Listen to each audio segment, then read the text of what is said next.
Oi, oi, gente. A gente vai começar aqui a live. Vamos só esperando a galera chegar.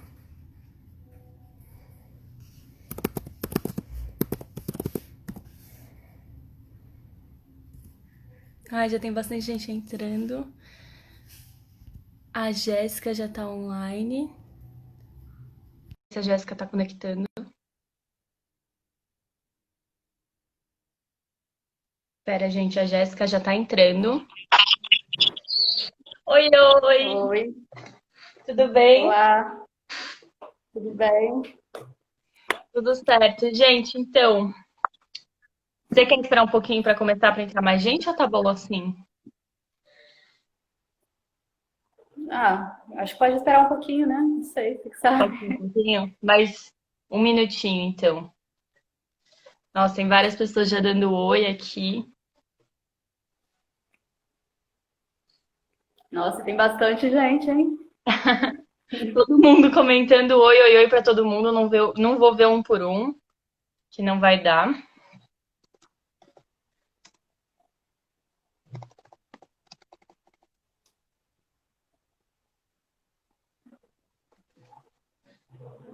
Ah, já tem quase 40 pessoas, né? Acho que eu posso começar a falar pelo menos um pouquinho. Uhum. Gente, a gente Beleza. vai começar então a live com a Jéssica, que é a nossa convidada. A Jéssica, a gente conheceu por um acaso, na verdade, a gente fez a nossa primeira live da Liga nessa pandemia com o Miguel. E daí, no meio da live do Miguel, ele comentou sobre a Jéssica e comentou sobre o trabalho da Jéssica e um monte de gente pediu. Então, a gente está aqui hoje, trouxe a Jéssica, que mora na Amazônia e trabalha com botos. Então, já já ela vai falar um pouco sobre tudo isso, que é o trabalho dela e a pesquisa e como foi mudar de estado, na verdade, mais de uma vez até. E, enfim, antes de começar, antes da Jéssica se apresentar, eu queria só falar uma coisa rapidinho, que essa é a nossa primeira live da Liga, que vai valer horas complementares. Então, assim que a live acabar, vocês podem entrar num link que tá ali no, na nossa bio, clicar, vai abrir um formulário do Google. É só preencher rapidinho. Para quem for aluno do Mackenzie e do CCBS, tem que colocar tia.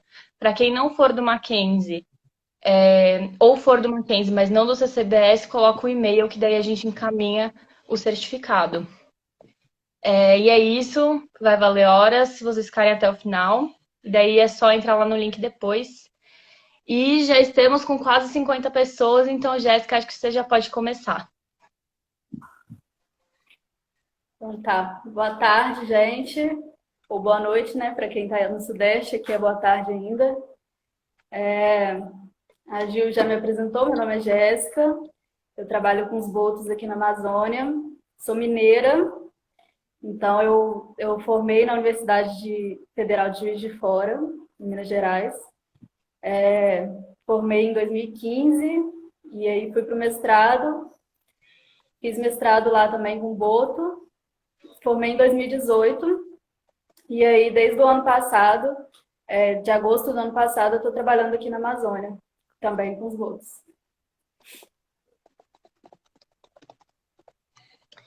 E você quer contar um pouco do mestrado, das suas pesquisas? O que você fez para chegar até aí? Uhum. Então, na graduação, eu entrei na graduação já sabendo que eu queria trabalhar com fauna e mais especificamente com mamíferos, né? E aí, na minha faculdade, o único laboratório que trabalhava com mamíferos era o laboratório de cetáceos, com o professor Arthur Andriolo. Quem conhece, ele é um super nome assim, na pesquisa dessa área. E aí eu comecei trabalhando no laboratório dele. Eu lembro que na época, inclusive, várias pessoas assim da graduação, né, falavam: "Nossa, é muito difícil conseguir trabalhar nesse laboratório, conseguir fazer estágio nesse laboratório, porque muita gente quer, né, tipo, trabalhar com baleia, com golfinho, uma coisa super assim grandiosa, né? Então, muita gente às vezes deixava de tentar um estágio lá porque achava que era difícil, achava que era impossível. Mas isso é uma coisa até que eu sugiro para as pessoas não ter medo, sabe? Porque às vezes a gente romantiza muito esse tipo de trabalho, né? Ah, trabalhar com grandes mamíferos ou trabalhar com algum animal super legal. Mas, assim, o trabalho em si é muito difícil, né? Tipo, a gente passa, sei lá, 10% do tempo com um bicho. Na maioria do tempo a gente está no computador, estudando, analisando. Então, para alguém ficar mesmo no laboratório, para alguém realmente continuar nessa área, tem que gostar muito, né? Então, assim, acaba que a competição mais para frente não é tão grande. Então, assim, se você quer mesmo trabalhar com isso, seja persistente e tenta, né? Porque a oportunidade está aí. E aí foi isso.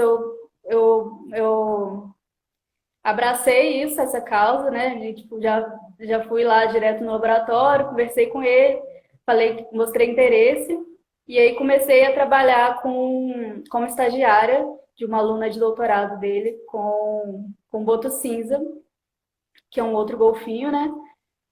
Ali na costa do Espírito Santo. Fiz então uns meses de estágio lá, e aí depois já estava no final da minha graduação, então eu tive que desenvolver um projeto para mim, para o meu TCC, né? E aí eu vi que lá no laboratório também tinha gente trabalhando com boto rosa. E aquilo me fascinou porque eu sempre quis trabalhar na Amazônia, né? Eu sempre tive esse olhar de uma paixão assim por esse ecossistema. E aí eu já mostrei meu interesse também com o trabalho daqui. E aí, por sorte ou não, ele já tinha dados lá de bioacústica de boto e me ofereceu esses dados para analisar. E aí eu comecei a trabalhar então com bioacústica de boto na graduação. Isso no Espírito Santo. Não, então no Espírito Santo eu fiz só o estágio para ajudar a menina que trabalhava com o boto cinza lá. Era um trabalho de estimativa populacional, foto-ID, foto-identificação, né? E comportamental também. Então, o nosso trabalho era ir lá acompanhar os grupos, ficar anotando o comportamento dos animais, e aí depois ela que ia analisar. Então, a gente só faz o trabalho prático, né, em campo. Mas aí o que eu fiz realmente no meu TCC foi já voltado para a bioacústica do boto vermelho. Então, assim, para o meu TCC eu não fiz campo, porque já tinha os dados coletados, eu só analisei mesmo. E aí surgiu. Pode falar. Não, pode continuar. Não, aí eu fiz o TCC com o boto, e aí já entrei direto para o mestrado, no mesmo laboratório, também para continuar com bioacústica de boto, mas uma outra pergunta. Me formei no mestrado em 2018, e aí fiquei um tempo para lá e para cá, fazia uma consultoria, ficava sem nada por um tempo, até que surgiu essa oportunidade de vir trabalhar aqui no Mamirauá.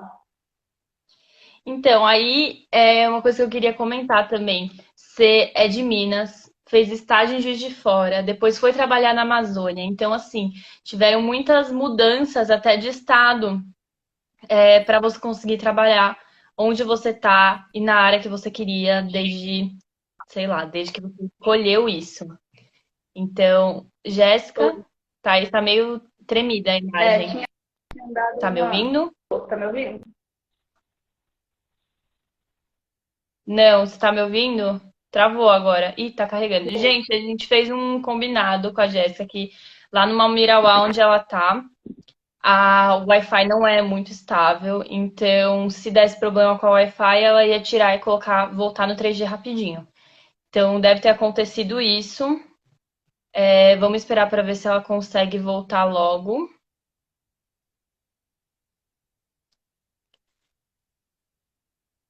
Enquanto isso, eu vou responder uma pergunta aqui que apareceu da Bártia, que ela perguntou se é a primeira vez da Jéssica na Amazônia.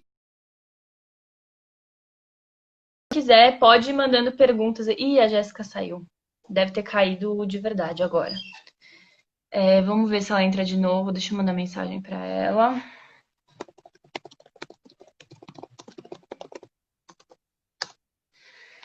Vamos esperar um pouco para ver se ela consegue entrar. Enfim, voltando para o que eu estava falando. Quem quiser pode ir aqui. A Jéssica entrou de novo. Já já ela tá na live. Pronto, vai voltar já já. Tá carregando aqui pra Jéssica voltar. Enfim, quem quiser pode ir mandando nos comentários dúvidas que a gente vai respondendo durante ou no final da live. Voltou! Sei. Tudo bem aí, tá? Gente, desculpa, a internet aqui no meio da Amazônia é aquela coisa, né? É super instável. Agora eu tô usando o meu 4G, mas pode ser que meu 4G também pare de funcionar, então Aí você já tenta o peço Wi-Fi de desculpa novo. aí. Tudo bem. Oi? Aí você tenta o Wi-Fi de novo se cair no 4G. É, vamos Mas tentar. enfim, Jéssica, eu não sei exatamente agora onde parou, mas eu tava falando pra eles irem mandando é, mensagens e perguntas aqui nos comentários. Se vocês quiserem, tem uma caixa com um símbolo de interrogação aqui na barra de baixo, dá pra mandar perguntas também. Se a gente não responder logo, a gente responde ou no final do vídeo, ou depois, se falta tempo e ainda tiver perguntas, a gente pensa em fazer uma parte nos stories, talvez, não sei. Enfim. Voltando para o ponto que a gente tinha parado, tá me ouvindo, Jéssica? Jéssica. Pode falar. Tá. É que travou a imagem aqui um pouquinho, mas tudo bem. Não? Tá Tá. aí? Tá, então. A gente tava Tô. falando que travou, depois que travou, que você mudou de estado várias vezes até conseguir trabalhar onde você queria. E, e mudou muito a sua trajetória, né? Você sempre, pelo que você me contou de você, sempre foi uma pessoa que foi buscar oportunidades que nem sempre estavam tão próximas. Então acabou mudando de estado, acabou fazendo estágios em diferentes lugares, enfim. Eu queria que você falasse um pouco que dica que você dá para a galera da graduação que está assistindo a gente, para alguém que pensa em fazer algo parecido, já tem vontade, mas ainda está nesse processo. Uhum. Eu, assim, baseado na minha experiência, né? Durante a graduação, eu fiz relativamente pouco estágio, na verdade. Isso é uma coisa que eu me arrependo, assim, sabe? Se eu pudesse voltar atrás, eu teria buscado mais estágios fora da universidade, tipo, em institutos fora da universidade, porque eu acho que isso só tem a complementar. Mas eu só fiz, durante a graduação, estágios que eram relacionados à universidade. E aí, depois do mestrado, na verdade, eu fui para uma outra área, fui trabalhar numa reserva privada na Mata Atlântica, assim, uma coisa nada a ver, que eu nunca tinha trabalhado. E aí depois voltei para minha área e agora estou aqui. Mas, assim, um conselho que eu dou é de explorar mesmo as oportunidades durante a graduação, ou até depois da graduação, né? Você forma e tenta fazer estágios diferentes. Procura uma coisa que você acha que você gosta e vai ver se é isso mesmo que você quer, né? Porque às vezes a gente fica muito ali ligado a, nossa, eu tenho que formar rápido, eu tenho que passar naquela matéria logo, e não vai explorando as oportunidades que tem durante a graduação. Né? E eu acho que durante a graduação é a época que a gente tem para se encontrar naquele trabalho que a gente realmente gosta, porque a biologia é muito ampla, né? Então, Com certeza. mesmo a área do meio ambiente mesmo é muito ampla. Então é a hora da gente explorar, da gente testar várias coisas. Eu mesma testei, tipo, já durante a graduação trabalhei com morcego um tempo, fiz estágio até na botânica e assim vi que não era para mim mesmo. E aí até assim ter realmente certeza que era aquilo que eu queria, sabe? Então é isso. Mas assim, mesmo depois, né, uma pergunta que você tinha me feito antes, se eu aconselho aí direto para o mestrado ou se espera um tempo, pensa na vida e aí faz, né? Eu acho assim que é uma coisa que depende muito do que a pessoa quer. A minha oportunidade na época era ter ido direto para o mestrado, que era uma coisa que eu já estava trabalhando antes, que eu já estava curtindo, e surgiu aquele projeto e eu falei, beleza, bora. Mas, assim, eu sempre sentia que eu precisava de um tempo, meio que pensando na vida, parada, resolvendo é isso mesmo que eu quero, é trabalhar com pesquisa, ou não é, né? E aí, tipo, depois do mestrado, eu fiquei uns meses, uns bons meses, sem trabalhar com nada. Mudei de cidade sozinha e fui viver, assim, numa cidadezinha super pequena, plantando ali minhas coisas e decidindo o que eu queria da vida, sabe? E assim, e foi isso. Esse momento foi super importante para eu ver que realmente o que eu fazia antes era o que eu gostava e eu queria continuar nisso. Então, hoje em dia, que eu já estou aqui trabalhando com pesquisa, já sou uma pesquisadora, eu sinto que é isso mesmo que eu quero, não tenho dúvida sobre o que eu estou fazendo nesse presente. E E eu acho que se eu não tivesse tido aquele momento pensando, sem nada, e tipo, mesmo, né, refletindo sobre a vida, talvez hoje eu já estivesse meio nessa dúvida, sabe? Porque assim, é um trabalho muito pesado, né? É muito legal, muito gratificante, mas ao mesmo tempo é muito computador, é muito não que você vai receber, né? É correr atrás de financiamento, é esse governo que, meu Deus do céu, o que está acontecendo? Eles querem acabar com tudo. Comentários no momento. Não, é. E aí a gente fica tipo, nossa, minha bolsa, né? Eu vivo de bolsa de pesquisa, e pode ser cortada a qualquer momento por esse presidente maluco. Então, assim, é difícil, mas tem um lado super gratificante e é por isso que eu tô aqui, né? Mas é sempre bom essa reflexão, assim, pra gente ter certeza do que a gente está fazendo. Ah, mas é totalmente gratificante ter essas certezas na vida, eu tenho certeza. Ficou até repetitivo. Enfim, aí eu queria que você falasse um pouco do financiamento. Ficou tremida a imagem de novo, você tá aí? Eu tô, você tá me ouvindo? Tô ouvindo, eu tô bem, vendo não tanto. Tá, então vamos focar no ouvir. No áudio, tudo bem. É, queria que você falasse um pouco do financiamento que você está tendo agora, da sua pesquisa. Você tinha falado que tinha uma metodologia bem interessante. E daí eu já queria juntar com uma pergunta que a Maísa fez agora há pouco, sobre como que é o dia a dia no seu trabalho. Tá.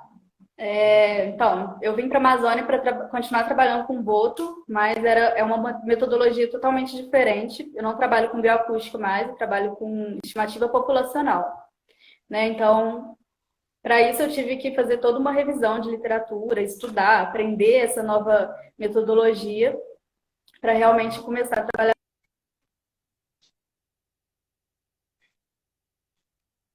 Ai, gente, aqui começou a carregar de novo. Não tô mais ouvindo. Vocês estão ouvindo? Será que vai cair de novo? Jess. Agora Oi, tá me melhorou. ouvindo? Agora sim, agora sim. Tá, Travou um pouquinho, mas tá tudo bem. Tá, e daí, disso tá. que você falou um pouquinho, já junta com uma pergunta da Bártira também, que ela tinha feito ali na caixinha dos stories, que é como se faz a estimativa populacional dos botos? Então, a gente usa a metodologia distance para quem trabalha com fauna, com estimativa também de outro bicho. Geralmente é essa metodologia. Então a gente traça uma linha no rio e aí vai de barco, né? A uma velocidade específica. E aí a gente vai contando sempre que a gente vê um boto ou um tucuxi, A gente vai, conta quantos tem e aí tira algumas outras medidas, tipo distância do animal para o barco, distância do animal para a margem. E todas essas informações depois a gente vai usar para calcular quantos animais tinham naquele espaço, né? E extrapolar isso para a área toda, até a gente ter uma estimativa de quantos animais tem ali. E aí a gente faz isso durante todas as estações, né? Porque aqui a gente não conta estação climática, a gente conta estação hidrológica, né? Que tem aqui a época de cheia, a época de seca, isso do rio. O rio aqui pode variar, tipo, 15 metros no Nossa, máximo, assim, né? Por ano. Então, você imagina, 10 metros, 15 metros variando por ano. E aí, por causa disso, os animais também são super adaptados a essa hidrologia que tem aqui na Amazônia.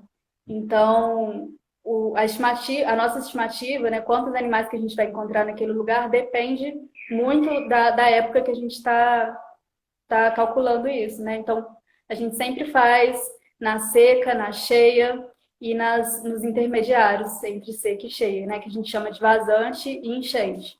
E aí a gente consegue ter uma estimativa de quantos animais tem aqui. E a gente faz isso, já o pessoal, o meu grupo de estudo, né? Já faz isso tem 3 anos. E a gente pretende continuar fazendo isso por vários anos para a gente saber se as populações de boto e tucuxi estão aumentando ou declinando. E aí, futuramente, a gente pode desenvolver projetos de conservação, né? Baseado nessas estimativas. entendi. Então, esse seu dia a dia de pesquisa é sempre com base do avistamento, né? E daí você chega no seu dia a dia a pegar de fato os botos, trazer eles para perto do barco, tirar algum tipo de medida, ou não, é só avistamento um pouco mais de longe? Não, para o meu trabalho é só isso. A gente é só avistamento mesmo, contagem de quantos botos tem e só esse trabalho. Mas o meu grupo de estudo, que é liderado por Miriam Montel, quem é da área de cetáceos, com certeza já ouviu falar dela. E aí ela, com outras pessoas, tem outros trabalhos, que é, por exemplo, eles colocam um transmissor satelital no boto, né? E aí, para isso, tem projetos de captura de boto, para colocar esses transmissores, e aí a gente consegue ver o movimento dos botos, essas coisas. E aí eu participo também, vou participar desses campos de captura, ou de estimativa em outros lugares também, mas o meu projeto mesmo de pesquisa é só a estimativa populacional. Mas, assim, o dia a dia, né? O dia a dia da pesquisa aqui é basicamente laboratório, né? A gente fica no instituto, no computador, pesquisando, escrevendo projeto, escrevendo artigo, analisando os dados. E aí, tipo, uma vez a cada 2 meses vai para campo. Entendi. E daí, acho que a gente podia começar a falar agora também um pouco sobre os botos em si, né? O que que você tem para Uhum. contar para gente de alimentação, hábitos, é, enfim, um pouco sobre a biologia e ecologia deles. Tem uma coisa importante também que a gente tinha até colocado nas enquetes da diferença de botos e golfinhos. Queria que você desse uma comentada sobre como que acontece isso. Eu, como estagiária de taxonomia, já pensava que era alguma questão taxonômica, mas pelo que você me falou, enfim, acho melhor você contar. Aham. Então, isso é uma dúvida, uma das primeiras perguntas, assim, que geralmente eu recebo é isso: qual é a diferença de boto para golfinho? Então, já adianto que não existe diferença. Boto é só um nome comum que esses animais que vivem na costa, principalmente, né, bem perto da costa, perto dos pescadores, são geralmente animais menores também, eles recebem o nome de boto. Tanto é que a gente tem o boto cinza na costa do Brasil, né? Tem o boto tucuxi, que é um outro animal, um outro golfinho de rio que vive aqui na Amazônia. E tem o boto rosa, ou boto vermelho, ou boto cor-de-rosa, que é esse animal que eu também trabalho aqui. Mas a diferença é basicamente essa, assim, do um nome popular que os pescadores deram aos golfinhos que vivem próximo deles. Mas não tem diferença taxonômica. Tanto é que o boto cinza, ele é da família dos delfinídeos, que são os golfinhos mais famosos, tipo o golfinho nariz de garrafa, todos eles, assim, são os delfinídeos. E o boto daqui, que é o boto rosa, é uma outra família, e mesmo assim é chamado de boto. Então é só um nome comum. Tá, então são várias espécies até com o mesmo nome popular. E daí, você tinha comentado comigo que às vezes, dependendo da cor da água, eles falam, os pescadores mudam o nome popular do boto. Não tem uma história assim? Pois é, porque aqui na Amazônia a gente tem três tipos de água, que é a água branca, água preta e água clara. E ela realmente muda a cor. A água branca é uma água super barrenta. Então a gente não consegue ver nada que tá lá dentro, na superfície, não, que está embaixo d'água. É uma água que é super cheia de nutrientes, né, que vem com as correntezas.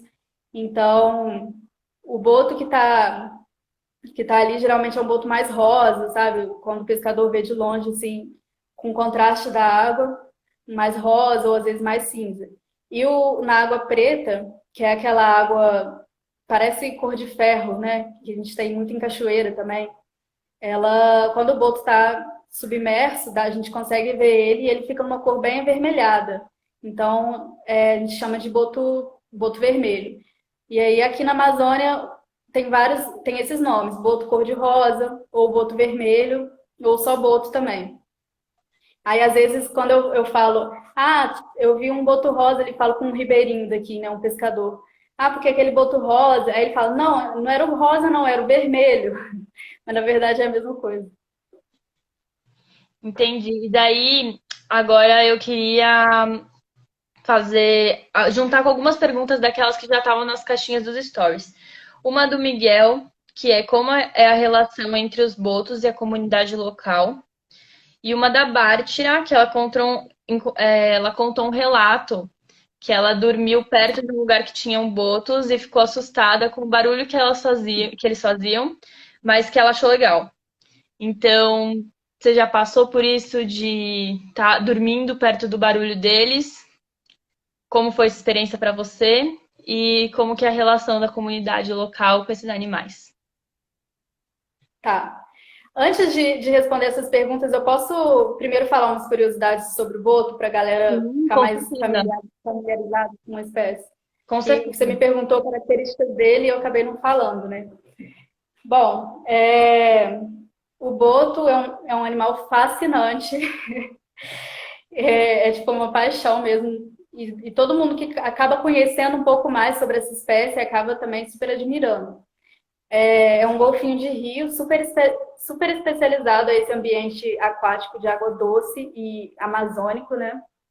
Tanto é que ele consegue nadar pelos igapós. Igapós é como a gente chama floresta alagada, né? Quando a gente tem aqui a época de água cheia, as florestas inundam. Então a gente vai com a canoa assim no meio da floresta mesmo, sabe? É lindo. E a gente consegue encontrar boto dentro desses igapós, porque diferente dos cetáceos marinhos, eles têm as vértebras cervicais, elas são separadas, elas não são fundidas. Então eles têm uma flexibilidade assim muito grande no pescoço, sabe? Daí ele consegue nadar entre os galhos, entre os troncos, no meio do igapó. E isso é uma característica super específica dos animais que entraram aqui para a Amazônia há milhões de anos. Isso é incrível. E já o tucuxi, que é uma outra espécie também de golfinho de rio que vive aqui na Amazônia, ele é uma espécie irmã do boto cinza. O boto cinza, a espécie boto cinza chama Sotalia guianensis, que vive na costa do Brasil. E aqui na Amazônia a gente tem o Sotalia fluviatilis, que é uma outra espécie do mesmo gênero do boto cinza.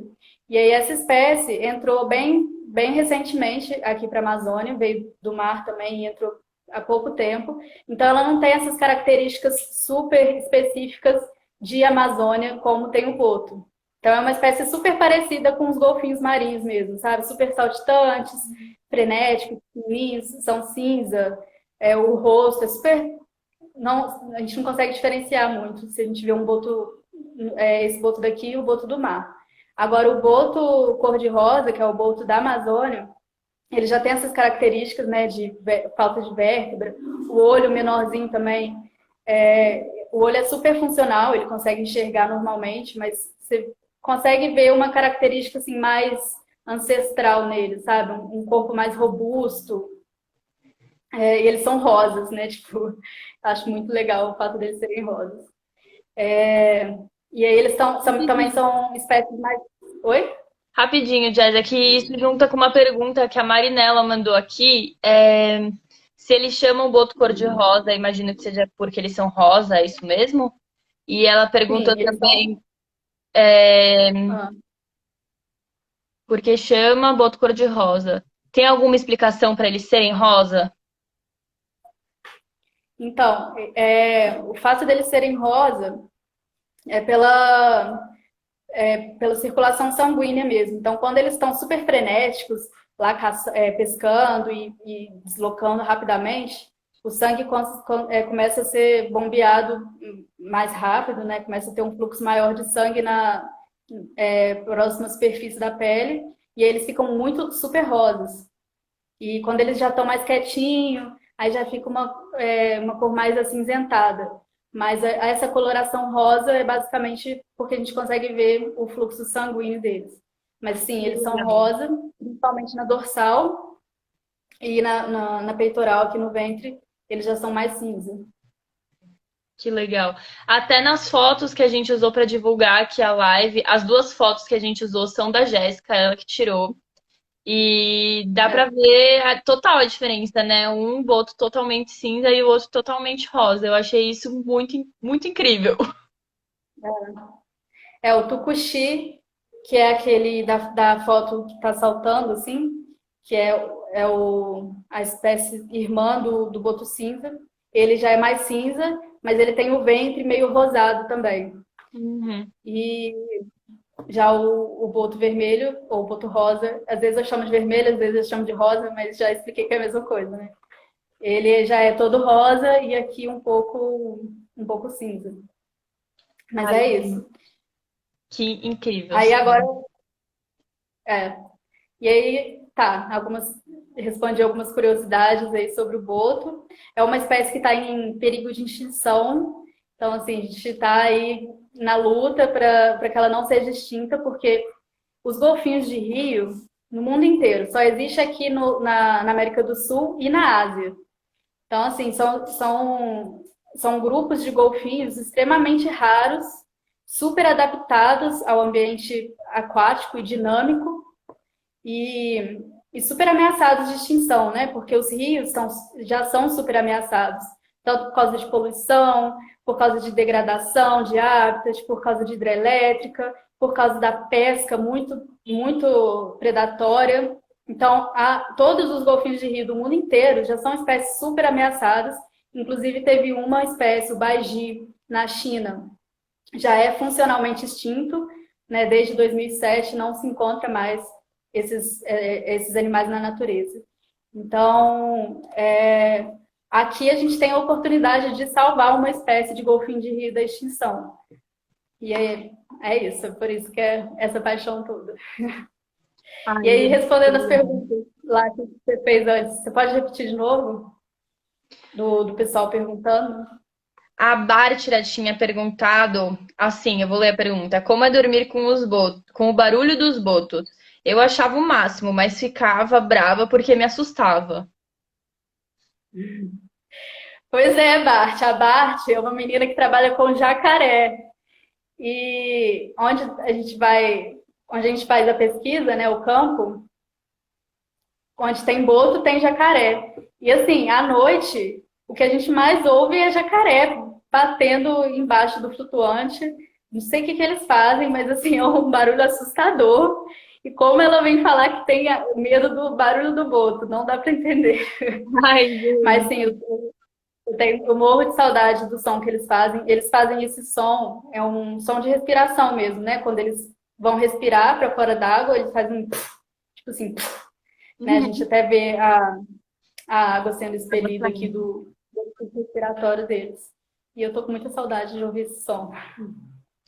Ai, ai. E daí, ó, tem mais algumas. É, deixa eu ver aqui. A Sônia perguntou se os botos são domesticáveis. Então, esses botos, os botos vermelhos, os botos rosas que eu trabalho aqui, eles existem desses botos em cativeiro, mas assim, a maioria dos lugares que tentaram introduzir eles em cativeiro, em aquário, né, para exibição, a maioria morre em tipo um ano, eles aguentam um ano e acaba morrendo, porque eles são espécies muito. A gente tem que ter um cuidado maior, sabe? Não é, eles não são super sociáveis igual os golfinhos marinhos. Eles são mais solitários. Eles precisam estar né, nesse ambiente amazônico que é super diferente. Então eles acabam não aguentando e morrendo por causa de alguma doença que desenvolve, por causa de estresse, né? É um estresse muito grande mudar de um ambiente super diferente que é a Amazônia e ir para um aquário. Então, assim, existem botos em cativeiro, mas muito menos em comparação às espécies marinhas e eles não suportam muito tempo lá. Então, não aconselho. É, a qualidade de vida fica muito comprometida, né? E para os Vou pra, golfinhos marinhos já ficam demais, né? Mas para os botos daqui, então, é pior ainda. vou para outra pergunta aqui, então, do Camilo. Essa eu não tinha te mandado antes, o Camilo fez aqui mesmo. Ele perguntou como estão as interações do Boto com turistas, com os turistas. Elas continuam ainda a todo vapor?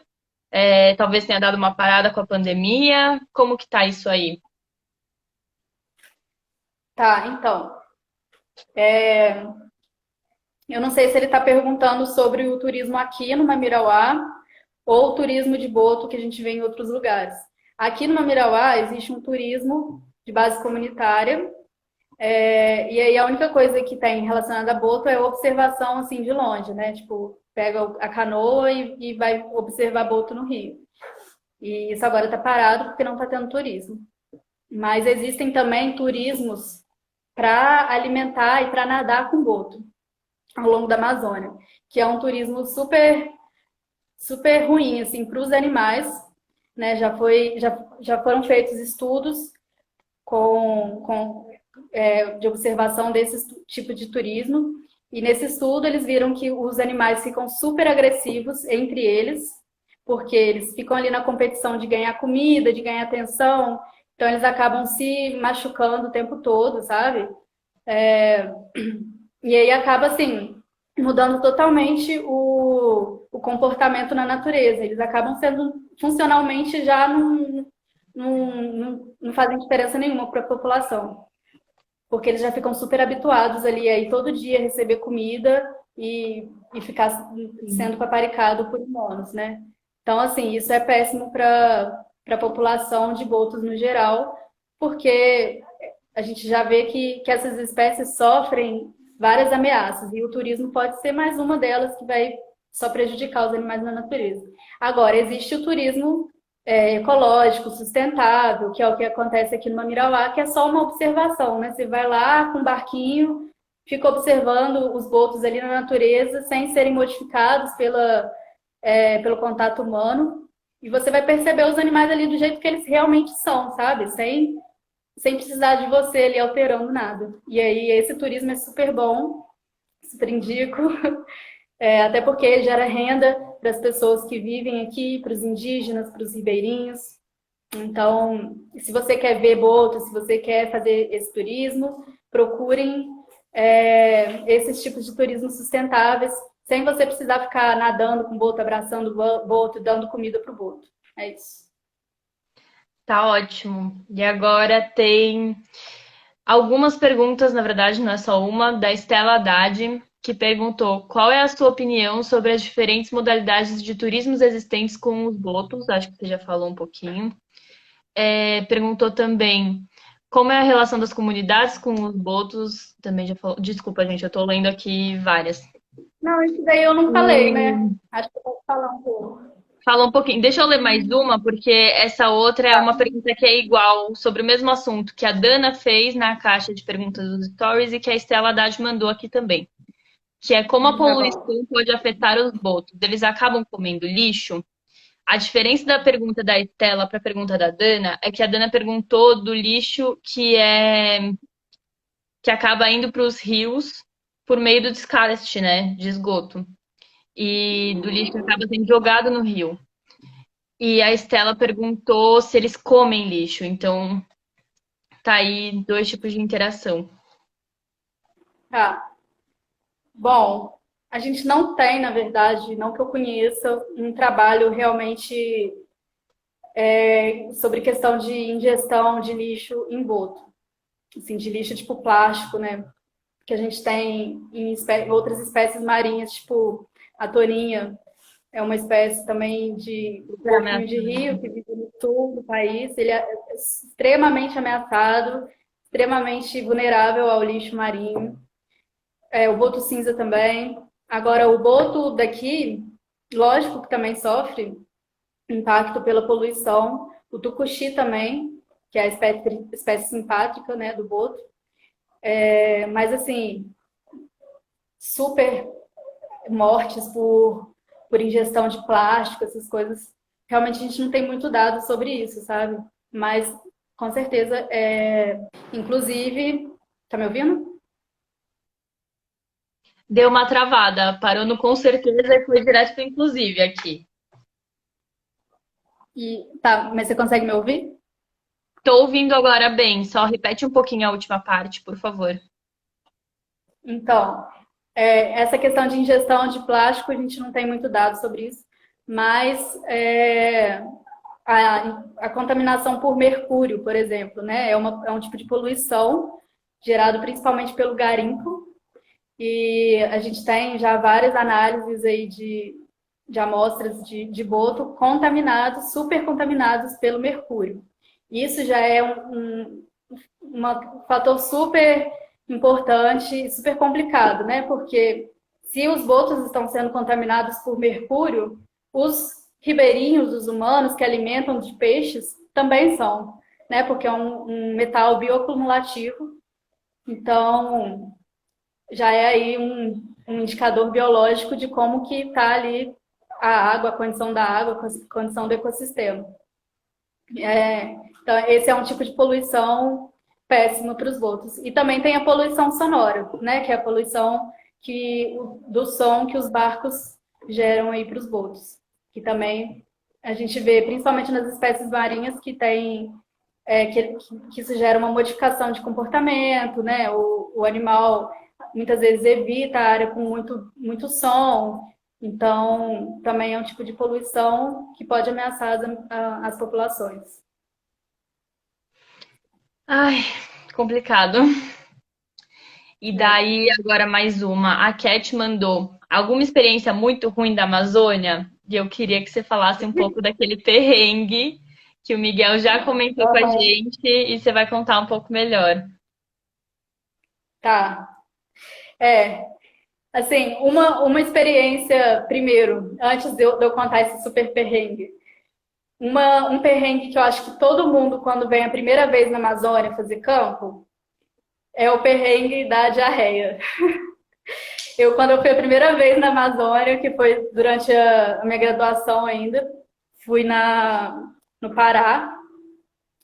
Nossa, mas eu tive uma diarreia, assim, sinistra, e era um campo super pesado, que a gente tinha que andar, tipo, 8 quilômetros por dia, e eu andando lá com aquela dor de barriga. Então, assim, é um perrengue complicado, e, tipo, tem gente que tem desidratação por causa disso, sabe? É bem perigoso, tem que tomar muito cuidado com o que come, com a água que bebe, porque a Amazônia é tensa, é muito diferente de tudo que a gente já viu, né?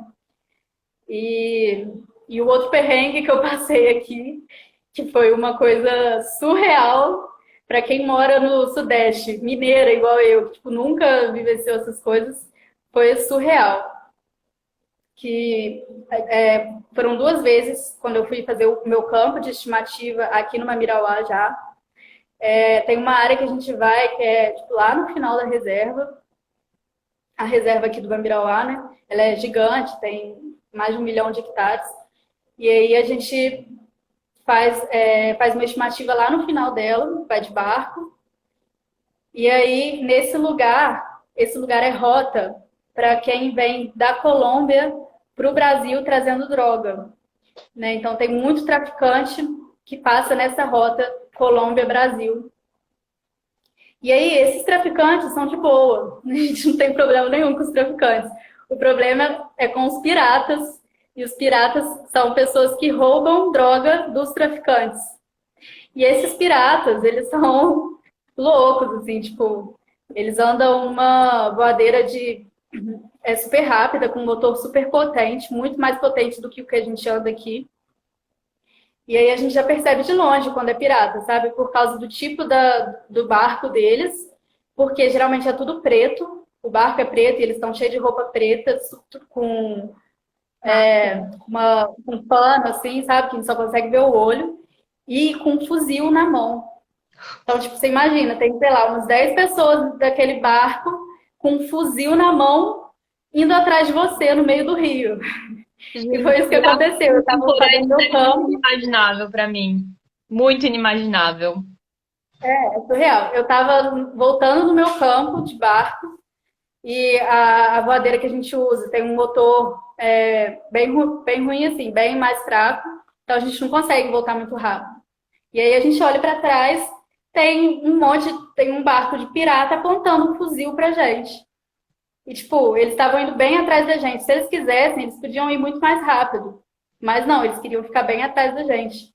E aí, nossa, foi horrível, assim, durou uns 10 minutos isso. Eu tava com os meus assistentes de campo, que são os ribeirinhos aqui.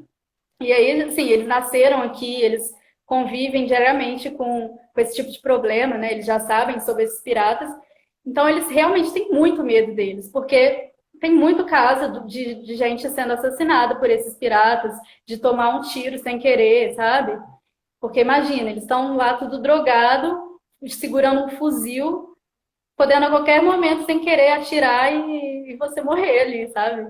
Nossa, Então, muito. assim, foi muito tempo, muito tempo. Foi 2 vezes que aconteceu. A primeira vez, eles chegaram a parar o nosso barco, mas aí eles viram que a gente era pesquisador do Mamirauá e mandou a gente seguir. E dessa outra vez, eles ficaram seguindo a gente por uns 10 minutos, até que eles viram que a gente também não tinha droga, não tinha nada. E aí saiu e deixou a gente seguir de volta. E aí depois disso, depois que rolou isso, eu fiquei com puta medo, né? E aí cancelei o meu campo nessa área. Daí essa é uma coisa que biólogo também, pesquisador, tem que ficar atento, sabe? Muitas vezes a gente planeja o campo, a gente planeja faz o nosso desenho amostral, só pensando ali na biologia, na ecologia, o que a gente quer saber, mas esquece desse tipo de logística, né? Da nossa própria segurança. Então, assim, foi uma área que a gente não pôde amostrar, não, a gente não tem dado mais daquela área, porque eu não consegui voltar lá depois disso. Por um lado, justíssimo e triste, mas a gente tem que priorizar a segurança, realmente. Agora, Jess, eu quero correr um pouquinho, porque a gente tem mais 10 minutos de live e muitas perguntas. Então, galera, vou falar aqui rapidinho. Eu vou pular para a pergunta que tem mais gente perguntando sobre. Vou pular algumas perguntas para conseguir falar sobre isso, porque a gente prometeu nos stories falar sobre isso. E depois a Jéssica vai gravar um vídeo pra gente e eu vou publicar nos stories da Liga, respondendo todas as outras perguntas que não deu tempo de falar aqui na live. Enfim, nos stories, durante o tempo de divulgação dessa semana, eu falei que a gente ia desmistificar uma antiga lenda do boto vermelho da Amazônia. E já tem muita gente cobrando aqui nos comentários. Então, eu queria que você contasse qual é essa lenda e qual é a desmistificação por trás, o que tem de fato por trás da lenda do boto vermelho da Amazônia. Vou tentar contar bem rápido, porque eu não percebi o tempo Em 10 passando. minutos. Tá bom. 9 minutos. Eu acho que a lenda que a maioria já ouviu falar é sobre o boto se transformar em homem à noite. E aí ele usa uma roupa branca e um chapéu. O chapéu é justamente para tampar o orifício respiratório dele, né? Que o orifício respiratório dos golfinhos, eles ficam no topo assim da cabeça. Então, isso é uma coisa que eles não conseguem mudar na lenda, né? Eles não conseguem esconder esse orifício respiratório, eles precisam usar o chapéu para isso. E aí, eles saem à noite, seduz as mulheres, né? Eles são homens super seduzentes e adoram dançar, dançam super bem. E aí, engravida essas mulheres e volta para o Rio e vira boto normalmente. E aí essas mulheres vão ter filhos sem um pai, né? Então muitas ribeirinhas, indígenas aqui, às vezes já chega a falar que o filho é do boto, porque não, o pai sumiu. O pai foi lá, engravidou e sumiu. Então é filho do boto, sabe? É uma coisa Então que a galera essa é uma acredita lenda. de verdade. Se o pai sumiu, era o Boto. Isso. Eles realmente acreditam nisso. Eles não falam isso só para enganar, sabe? Eles realmente acham que chegou um cara lá, engravidou e sumiu. Então é o Boto que foi. E na Isso é uma verdade, lenda deles. na A verdade, gente não pode tem uma simplesmente teoria por pegar aqui trás. falando que é mentira, né? Oi? Não, não dá pra falar que é mentira porque é uma tradição, é cultura. Não, de jeito nenhum dá pra falar que é mentira, ainda mais com tanta gente local acreditando nisso. Mas existe uma teoria por trás. E qual é essa teoria por trás dos pais que abandonam as crianças, que na verdade são filhas do Boto? Assim, a teoria acho que é clara, né? É o machismo de cada dia do homem simplesmente que engravidar e não quer cuidar, mas também tem um outro lado mais pesado que é o do estupro, né? É, as comunidades aqui no geral têm alto índice de estupro ainda assim, tipo, como se não tivesse no geral, né? Mas aqui também tem. E isso acaba sendo uma desculpa para o estupro continuar rolando e, tipo, essa, essa é a justificativa, sabe? Mas é basicamente isso. E aí a gente tem uma outra lenda também, aqui no Mamirauá, não sei em outros lugares da Amazônia, né? Mas aqui, acho que o boto é uma criatura encantada. E aí ele tem o poder de levar você para o fundo do rio. E aí lá você vai aprender sobre a cidade dos botos. Existe uma cidade no fundo do rio, uma cidade encantada. Você vai aprender coisas lá e não vai poder falar o que você viu lá, o que você aprendeu. Não pode falar isso para ninguém. E se você comer alguma coisa no fundo do rio, você pode ficar preso lá também para sempre. Então, assim, são vários misticismos, né? Porque o boto é realmente uma criatura fascinante, uma criatura encantada, e acaba surgindo esse monte de questionamentos, né? Tipo, nossa, um animal super inteligente que vai atrás do barco e não sei o quê, ele deve ter algum poder, né? E aí vai rolando essas coisas. Mas aí o boto acaba também sendo um animal aqui que é meio que o pessoal não gosta, né? Os nativos daqui, os ribeirinhos, os pescadores, eles não gostam do boto por achar, por causa dessas lendas e também porque é um animal que rouba peixe da rede de pesca, né? Porque eles são super inteligentes, estão vendo ali que tem comida de graça, fácil, é lógico que eles vão lá e vão pegar o peixe da rede. E aí acaba tendo muito problema por causa disso, né? Isso é só com boto, com tucuxi, que é a outra espécie, não tem, o pessoal gosta dele. E aí, assim, um dos problemas que isso gera é, por exemplo, a pesca da piracatinga, não sei se vocês já ouviram falar, mas ficou super famoso, que é a caça do boto. Os pescadores caçam o boto, matam ele, retiram a gordura e a carne do boto e colocam isso como isca para pescar um peixe necrófago, que é a piracatinga. E esses peixes eles vão pescar para vender na Colômbia. E aí, por causa disso, as populações de boto ficaram super ameaçadas, ainda mais do que já eram, por causa dessa prática de caça. Então, é um conflito aí que gerou entre humano e fauna, né? E aí, por causa disso, o governo brasileiro proibiu a caça da pesca de 2015 até 2020. E aí, esse ano, ela foi prorrogada por mais um ano. Então, a gente tem aí pelo menos mais um ano de proibição da pesca da piracatinga. Então, assim, é uma coisa que a gente pode ficar atento aí, quem gostaria de ajudar nos trabalhos e tal, até para divulgar essas notícias, né, de ameaças que os botos sofrem para o governo poder fazer alguma coisa. Entendi. Tá, vamos para uma última então, porque tem mais 4 minutos de live, pode ser? Pode. Só lembrando, gente, que quem quiser garantir as horas complementares, se você for do Mackenzie. Ih, a Jéssica tá travando de novo. Voltou?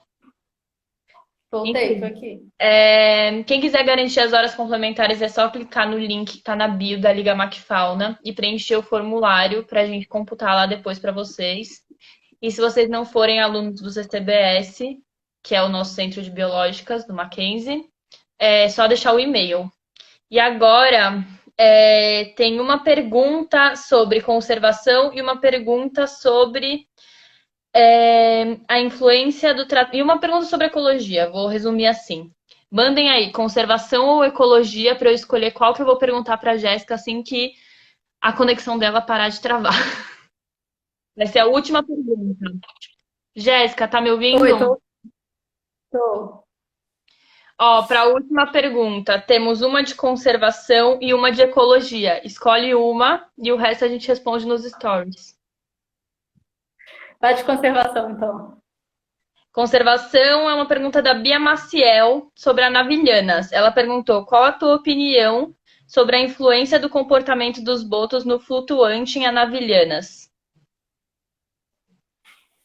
É, é, a influência do comportamento dos botos no flutuante, não seria o contrário?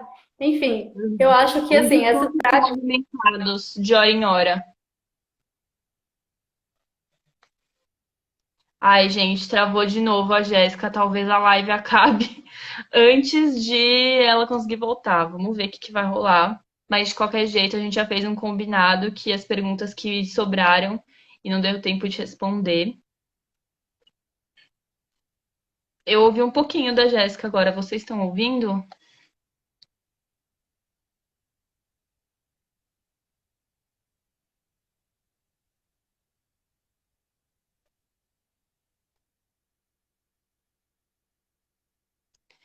É isso, gente. Eu acho que a live vai se encerrar automático pelo Instagram daqui a pouco, porque já deu 1 hora que a gente entrou. E aí, a Jéssica saiu. Então é isso, gente. Não sei se vai dar pra colocar ela de novo, porque de qualquer jeito a live precisa se encerrar.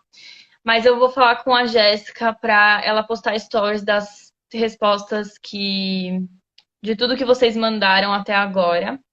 E muito obrigada a todos que assistiram, muito obrigada a todos que participaram. Vocês mandaram muitas perguntas e a gente ainda vai terminar de responder elas.